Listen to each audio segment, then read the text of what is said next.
זה הקדמי של החולצה שעשינו לבובה. עכשיו אנחנו צריכים להתאים את הגב לתיקונים שעשינו כאן.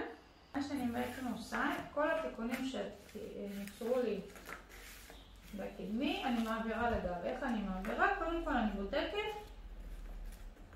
איפה הפיק מותן שהיה לנו, אוקיי? וכמה זה ירד. זה ירד ב4 סנטים.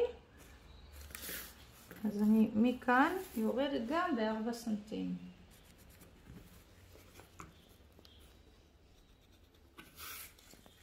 ובזווית ישרה, אני קודם כל אצור כאן. עכשיו כאן אין לי קו אמצע ישר. בגב, יש לנו שקע בגב, אז הקו האמצע של הגב הוא מקומר. אז אני משתמשת בחוט ישר כקו ישר. אז בזווית ישרה לחוט ישר אני יוצרת קודם כל קו מותן.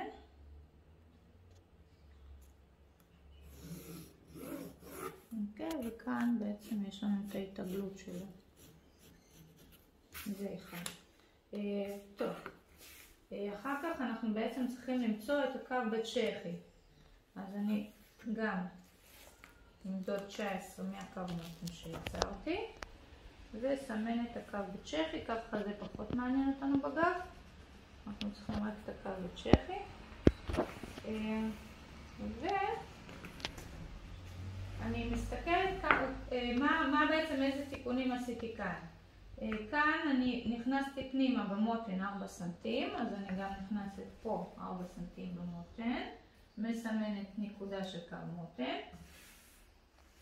כאן יצאתי בערך כמה מילימטרים החוצה מהקו ירכיים, אז אני מסמנת גם פה נקודה.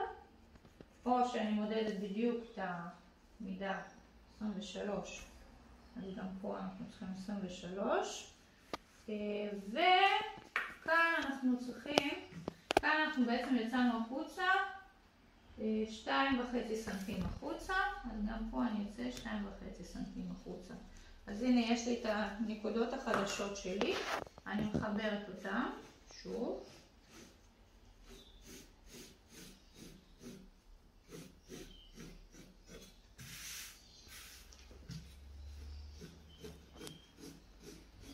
רגע, שנייה, שכחתי משהו. שכחתי את הקו ירכיים חדש, אותו בעצם הורדתי בסנטימטר. אז קו ירכיים חדש שלנו הוא כאן. ככה. ופה זו הנקודה. זה מתחבר אליו.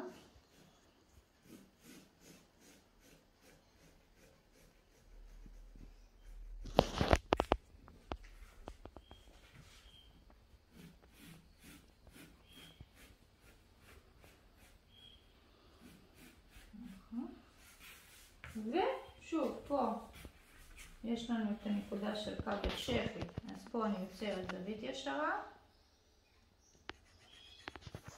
כתף, אנחנו צריכים 12, מסמנים את הנקודה של 12. זווית ישרה אל הקו כתף, ובצ'כי חדש.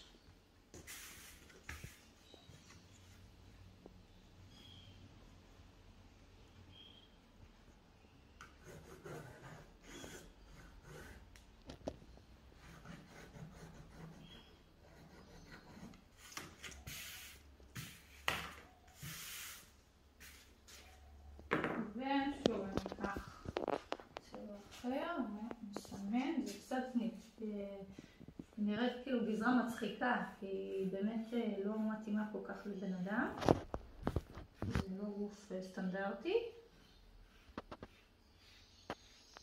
אבל דווקא זה מסביר איך בדיוק אנחנו יכולים להתאים כל גזרה למידה אישית.